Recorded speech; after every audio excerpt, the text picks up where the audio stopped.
Hello everyone, কি গো সবাই কেমন আছো?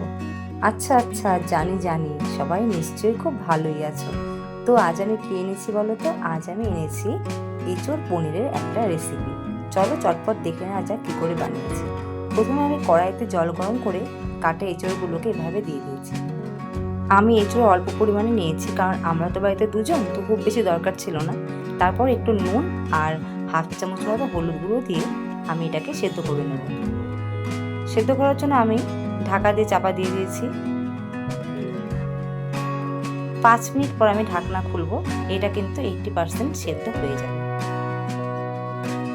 তারপর একটা ছাঁকনি দিয়ে এভাবে ছেঁকে আমি এঁচোড়গুলোকে তুলে একটা প্লেটে রেখে দিয়েছি।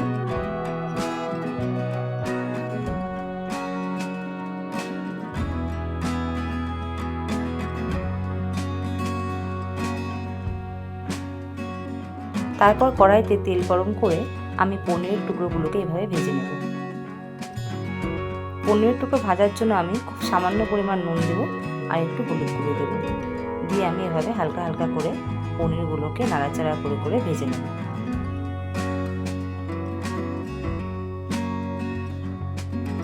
পনিরগুলো যখন হালকা হালকা লালচে লালচে হয়ে যাবে, তখন কিন্তু পনিরগুলোকে নামিয়ে নিতে হবে।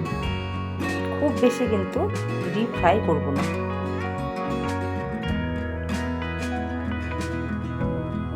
খুব বেশি ডিপ ফ্রাই করলে পনিরগুলো কিন্তু একটা চিমড়ে ব্যাপার চলে আসে। তো হালকা হালকাই ভাজতে হবে। তারপর আমি ওই কড়াইতেই আলুগুলোকে দিয়ে দিয়েছি। আলুগুলো কিন্তু আমি প্রথমে 50% সেদ্ধ করে রেখেছিলাম, করে নুন হলুদ মাখিয়ে রেখেছিলাম। এবার জাস্ট তেলে দিয়ে একটু হালকা করে ভেজে নেব।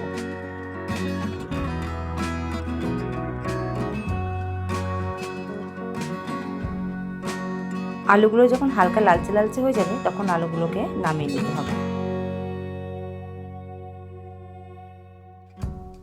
আলুগুলো হয়ে গেছে, মোটামুটি 50% ভাজা হয়ে গেছে। তারপরে আমি কিন্তু আলুগুলোকে নামিয়ে নিয়েছি।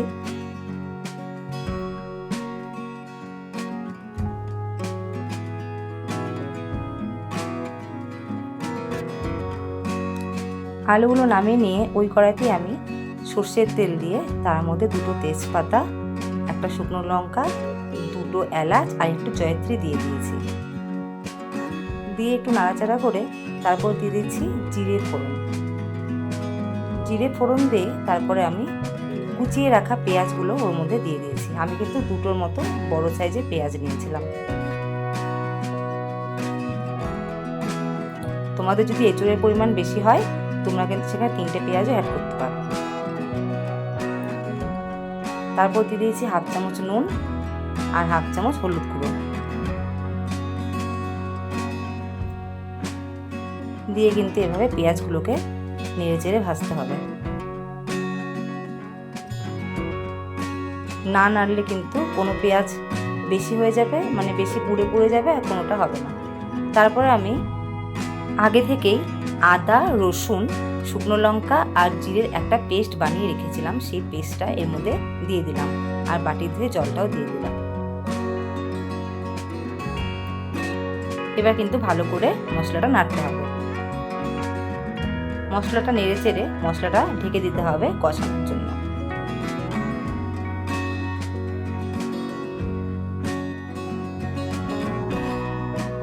তারপর 2 মিনিট পর ঢাকনা খুলে দিয়ে আবার মশলাটাকে ভালো করে নাড়তে হবে, নাহলে কিন্তু নিচে লেগে যাওয়ার সম্ভাবনা থাকে।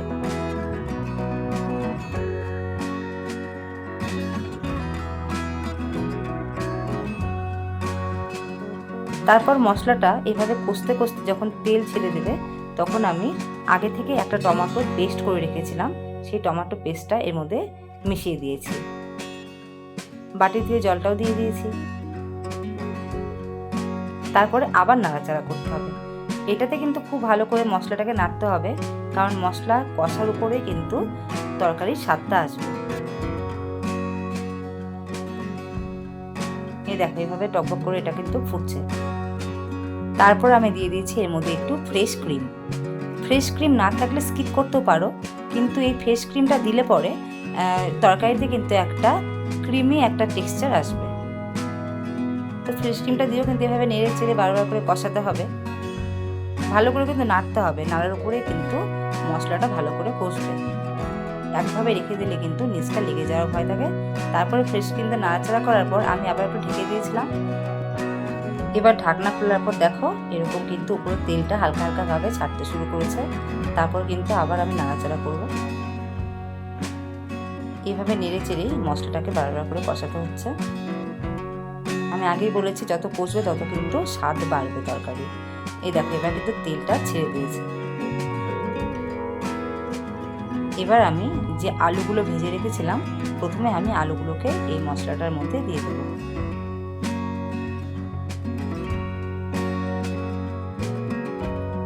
মশলাতে আলুগুলো দিয়ে কিন্তু আলু সমেত মশলাটাকে 2 মিনিটের মতো কষাবো।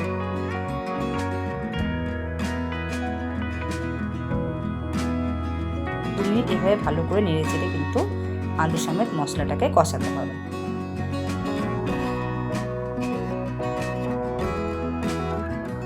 তারপরে এটা কষে আসলে আমি তার মধ্যে এঁচড়গুলোকে দিয়ে দিয়েছি।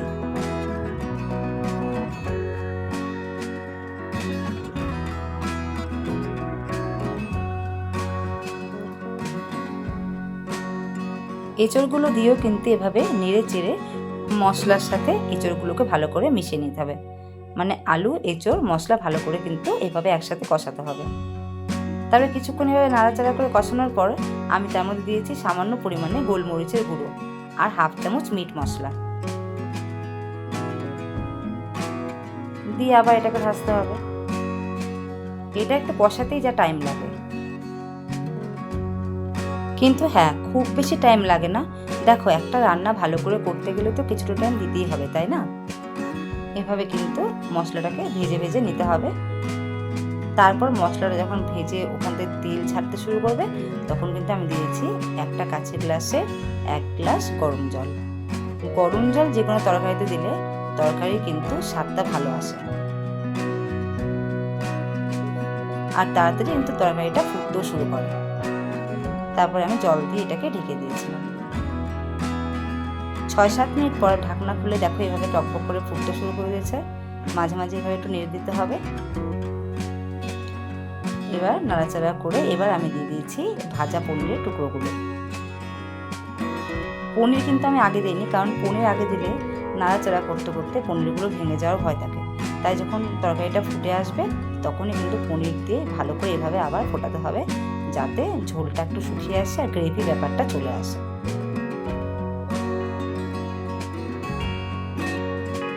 খুব সুন্দর করে সম্পূর্ণটা একদম ফুটছে।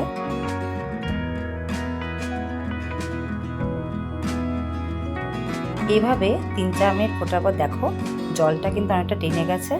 এবার আমি তার মধ্যে দিয়ে দিয়েছি 1/2 চামচ মতো ঘি। ঘি দিয়ে কিন্তু ভালো করে পুরোটার সাথে মিশিয়ে নিতে হবে। এবার কিন্তু গ্রেভির যে টেক্সচারটা কিন্তু খুব ভালো এসছে। খুব বেশি শুকনোও করবো না আর খুব বেশি ঝোল ঝোলও রাখবো না, তাহলে কিন্তু ভালো লাগবে না। এবার ঘি দিয়ে একটু ঢেকে দিয়েছি। ঢাকনা খোলার পর দেখো এটা কিন্তু আমার পুরোপুরি একদম রেডি হয়ে গেছে। এবার আমি একটা কাচের বোলে সেটাকে তুলে নিয়েছি।